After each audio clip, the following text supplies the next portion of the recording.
ప్రియాంక గాంధీకి కాంగ్రెస్ కీలక బాధ్యతలు అప్పగించింది. ప్రియాంకకు అస్సాం స్టేట్ స్క్రీనింగ్ కమిటీ చైర్మన్గా బాధ్యతలు అప్పగించింది. ఈ ఏడాది అస్సాంలో అసెంబ్లీ ఎన్నికలు ఉండనున్నాయి. అస్సాంలో గెలుపు కోసం ప్రియాంకను దింపింది కాంగ్రెస్. గత అసెంబ్లీ ఎన్నికల్లో త్రుటిలో అధికారం కోల్పోయింది కాంగ్రెస్. ఇక కాంగ్రెస్ నేతృత్వంలోని మహాజోత్ కూటమికి 50 సీట్లు, ఎన్డీఏకు 75 సీట్లున్నాయి. అధికార ఎన్డీఏ కన్నా 1.6% ఓటింగ్ తక్కువగా ఉంది. సీఎం హిమంత బిశ్వ శర్మను అడ్డుకునేందుకు బిగ్ ప్లాన్ వేసింది కాంగ్రెస్. పార్టీల మధ్య పొత్తులో అభ్యర్థుల ఎంపిక చూడనున్నారు ప్రియాంక గాంధీ. అస్సాంలో కాంగ్రెస్ను గెలిపిస్తే ప్రియాంక ఫ్యూచర్కు టర్నింగ్ పాయింట్గా మారేటువంటి అవకాశం ఉంది. ప్రియాంకకు జాతీయ అధ్యక్ష బాధ్యతలంటూ కొద్ది రోజులుగా ప్రచారం అయితే జోరందుకున్నాయి. కాంగ్రెస్ పీఎం క్యాండిడేట్ ప్రియాంక అంటూ పలువురు నేతలు ప్రచారం చేస్తున్నారు.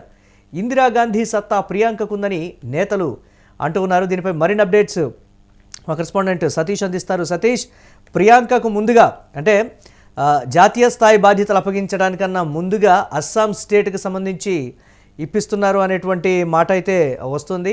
ప్రియాంక గాంధీకి సంబంధించి భవిష్యత్తు పీఎంగా కూడా కాంగ్రెస్ నేతలు ఇప్పటికే చెప్తున్నటువంటి వార్తనైతే మనం చూస్తున్నాం. దీనికి సంబంధించి ప్రధానంగా చోటు చేసుకుంటున్నటువంటి పరిణామాలు గత కొన్ని రోజులుగా జాతీయ స్థాయి అధ్యక్ష బాధ్యతలు ప్రియాంక గాంధీకి అప్పగించాలని కూడా ప్లాన్ వేసినటువంటి పరిస్థితి ఉంది. సీనియర్ల నుంచి సహకారం కావచ్చు, లేకపోతే వారందరూ కూడా అంటే రాహుల్ గాంధీ జాతీయ స్థాయి అధ్యక్ష బాధ్యతలు తీసుకోవడానికి సుముఖంగా లేరు అనేటువంటి దానికి సంబంధించి ఇందిరాగాంధీ పరిపాలనను కొనసాగించడానికి కావచ్చు, లేకపోతే ఆ స్థాయిలో పరిపాలన కొనసాగించగలిగినటువంటి కెపాసిటీ ప్రియాంక గాంధీకి ఉందని అయితే నమ్ముతున్నటువంటి పరిస్థితి ఉంది. రైట్, దీని మీద మరిన్ని అప్డేట్స్ మా కరెస్పాండెంట్ సతీష్ అందిస్తారు. సతీష్, ప్రియాంక గాంధీకి కీలక బాధ్యతలు అప్పగించే దిశగా కూడా అధిష్టానం కీలక నిర్ణయం తీసుకున్నటువంటి పరిస్థితి ఉంది. ముందుగా అస్సాం స్టేట్ ఎలక్షన్స్ బాధ్యతలను అయితే అప్పగిస్తున్నటువంటి పరిస్థితి ఏ విధంగా ఉండబోతున్నాయి? దీనికి సంబంధించి కాంగ్రెస్ నేతలు ఏం చెప్తున్నారు? ఎస్ మురళి, ముఖ్యంగా ఏదైతే ప్రియాంక గాంధీ ఇటీవల ఏదైతే ఆమె అవలంబిస్తున్న రాజకీయ వైఖరి అటు కాంగ్రెస్ పార్టీతో పాటు ఇటు జాతీయ రాజకీయాల్లో కూడా చర్చనీయాంశమైంది. గత నెలలో జరిగినటువంటి శీతాకాలపు సమావేశంలో అధికార పక్షం విమర్శలకు తనదైన శైలిలో తిప్పికొట్టిన తీరును ప్రియాంక గాంధీ పేరు పొలిటికల్ కారిడార్ లో మరోసారి మార్మోగింది. లోక్సభలోకి అడుగుపెట్టిన మొదటి దఫానే మోడీ, అమిత్ షా వాళ్ళు ఇచ్చినటువంటి సవాళ్లకు ఈమె ప్రతి జవాబు ఇవ్వడం కావచ్చు. ఏదైతే ప్రియాంక గాంధీ తిరగబడిన తీరు అందరినీ ఆకట్టుకుంది. ప్రియాంక గాంధీ పిఎం ఫేస్ లో అంటే పార్టీలో ఉన్నటువంటి నాయకులు కూడా ప్రియాంక గాంధీది నెక్స్ట్ పిఎం ఫేస్ అంటూ కూడా బాధ్యతలు ప్రియాంక గాంధీకి ఏదైతే కాంగ్రెస్ పార్టీకి బాధ్యతలు అప్పగించాలంటూ అటు కాంగ్రెస్ వర్గాల్లో పెద్ద ఎత్తున చర్చనీయాంశమైంది. సో ఈ నేపథ్యంలోనే ఇప్పుడు ఈ అస్సాంకు సంబంధించి స్క్రీనింగ్ కమిటీలో ప్రియాంక గాంధీతో పాటు ఉత్తరప్రదేశ్ లోని సహపూర్ కు చెందినటువంటి కాంగ్రెస్ ఎంపీ ఇమ్రాన్ మసూద్ తో పాటు మరో 2 సభ్యులు ఉన్నారు. మసూద్ ఇటీవల మాట్లాడుతూ కూడా ఆయన ప్రియాంక గాంధీ ప్రధానమంత్రి పదవికి పోటీ పడితే అందుకు తన మద్దతు ఉంటుందని కూడా ఇప్పటికే ఆయన చెప్పిన పరిస్థితి ఉంది. ప్రియాంక గాంధీకి ఇందిరాగాంధీ లాంటి తెగువ ఉందని, ఒకవేళ ప్రియాంకను ప్రధానమంత్రిని చేస్తే ఇందిరాగాంధీ లాగా బంగ్లాదేశ్ కు గట్టి గుణపాఠం చెప్తుంది అంటూ కూడా ఆయన విమర్శలు చేశారు. అదే మసూద్ ను ఇప్పుడు ప్రియాంక టీమ్ లో ఉంచడం అదే కాంగ్రెస్ పార్టీలో ఆసక్తిగా మారింది. కాంగ్రెస్ ఏఐసిసి అధ్యక్షులు ప్రియాంక గాంధీ కాంగ్రెస్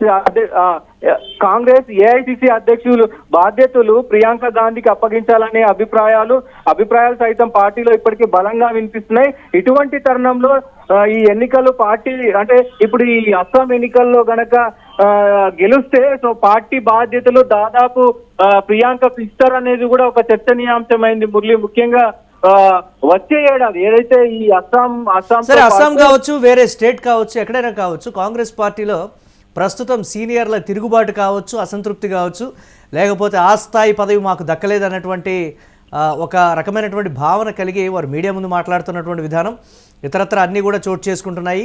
ప్రతిదీ గాంధీ కుటుంబానికైనా మాకు వద్దా అనేటువంటి రీతిలో చెప్తున్నటువంటి పరిస్థితి. రీసెంట్గా దిగ్విజయ్ సింగ్ చేసినటువంటి ట్వీట్కి సంబంధించి కావచ్చు, ఇప్పుడు ప్రియాంక గాంధీని అధిష్టానం ముందుంచేటువంటి తీరుకు సంబంధించి ఆ స్థాయిలో కాంగ్రెస్ నేతల నుంచి అలాగే సీనియర్ల నుంచి ప్రియాంక గాంధీ విషయంలో కోఆపరేషన్ ఉంటుందా అంటే కాంగ్రెస్ నేతల నుంచి వచ్చేటువంటి సమాధానం మౌనంగా ఉన్నటువంటి పరిస్థితి ఉంది. ఈ కోణాన్ని ఎలా చూడాలంటారు సతీష్?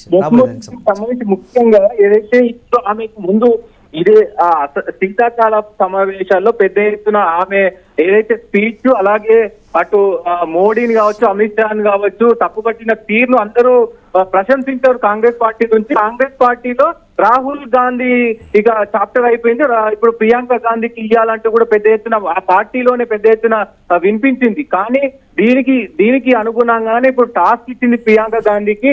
వచ్చే ఎన్నికలు ఏవైతే అస్సాం కావచ్చు, పశ్చిమ బెంగాల్ కావచ్చు, కేరళ కావచ్చు, తమిళనాడు కావచ్చు, పుదుచ్చేరి ఈ అసెంబ్లీ ఎన్నికలు జరుగుతున్నాయి. దీంతో ఇక్కడ అధికారంలోకి వచ్చేందుకు కసరత్తు అయితే ఇప్పటికే చేస్తా ఉంది.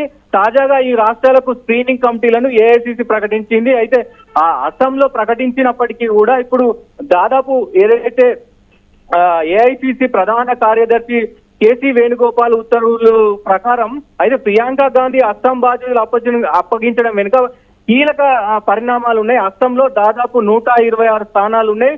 దానికి సంబంధించి గతంలో ఎన్డీఏ 75 సీట్లు గెలుచుకోగా కాంగ్రెస్ నేతృత్వంలోని మహజోత్ కూటమి 50 సీట్లు గెలుచుకుంది. అంటే దాదాపు 1.6% తేడాతో అక్కడ ఓడిపోయింది. సో ఈ నేపథ్యంలోనే ఇప్పుడు ప్రియాంక గాంధీ గనక ఇక్కడ ఈ రాష్ట్రాలలో కనుక ప్రియాంక గాంధీకి ఈ పొజిషన్ వచ్చే అవకాశం ఉంటది. దాంతో పాటు ముఖ్యంగా ఏదైతే సీనియర్లు కూడా అంటే కాంగ్రెస్ పార్టీలో కుటుంబాల నుంచే అందరూ వస్తున్నారు.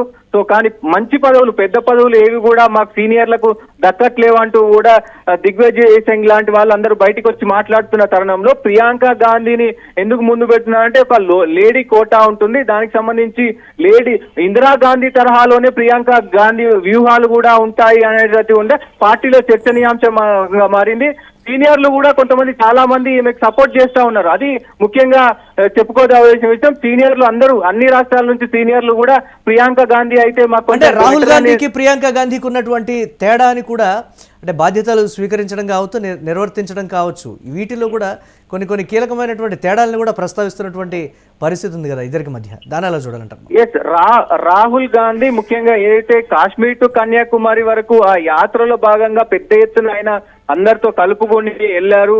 కానీ ఎక్కడో ఆ ఎన్నికల విధానం అంటే ఎన్నికల్లో ఇప్పుడు ఎమ్మెల్యేలను సెలెక్ట్ చేయడంలో కావచ్చు, ఎంపీలను సెలెక్ట్ చేయడంలో కావచ్చు రాహుల్ ఫెయిల్ అయ్యారు అనేది పెద్ద విమర్శ. అంటే కాంగ్రెస్ పార్టీలోనే ఇది పెద్ద విమర్శ.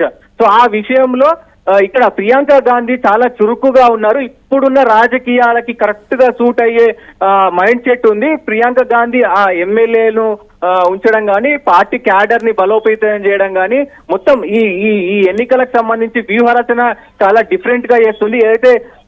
ఏదైతే ఇందిరాగాంధీ చేసినటువంటి వ్యూహాలు ఉంటాయో అదే వ్యూహాలు ఈమెలో ఉన్నాయి, క్వాలిటీస్ ఉన్నాయంటూ కూడా కాంగ్రెస్ పార్టీకి సంబంధించిన వాళ్ళందరూ చెప్తా ఉన్నారు. Murali, right, thanks for updates Satish. ఇక ప్రియాంక గాంధీకి కాంగ్రెస్ కీలక బాధ్యతలు అప్పగించే దిశగా అయితే అడుగులు వేస్తోంది. ప్రియాంకకు అస్సాం స్టేట్ స్క్రీనింగ్ కమిటీ చైర్మన్గా బాధ్యతలు అప్పగించనుంది. ఈ ఏడాది అస్సాంలో అసెంబ్లీ ఎన్నికలు ఉన్నటువంటి నేపథ్యంలో అస్సాంలో గెలుపు కోసం ప్రియాంకను కాంగ్రెస్ అధిష్టానం దించిందనేటువంటి మాట. ఇక గత అసెంబ్లీ ఎన్నికల్లో త్రుటిలో అధికారం అయితే కోల్పోయింది కాంగ్రెస్.